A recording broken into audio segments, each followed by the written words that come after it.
তুমি কি কখনো মনে করো যে তুমি জীবনে আটকে গেছো?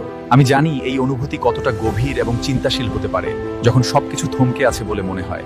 সত্যিটা হলো তুমি আটকে নেই, তুমি শুধু শুরু করতে ভয় পাচ্ছ। অনেক সময় আমাদের মনে হয় আমরা থেমে গেছি, কিন্তু আসলে আমরা নতুন কিছু করার জন্য প্রস্তুত হচ্ছি মাত্র। সাহস নিয়ে শুরু করো।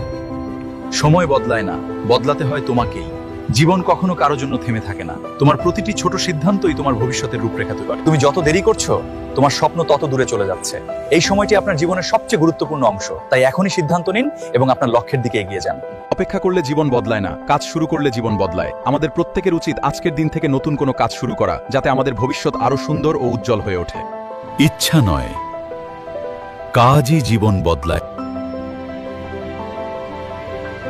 একদিন তুমি বুঝবে, তোমার জীবন বদলানোর ক্ষমতা সবসময় তোমার হাতেই ছিল। এই উপলব্ধি তোমাকে নতুন পথের দিশা দেবে,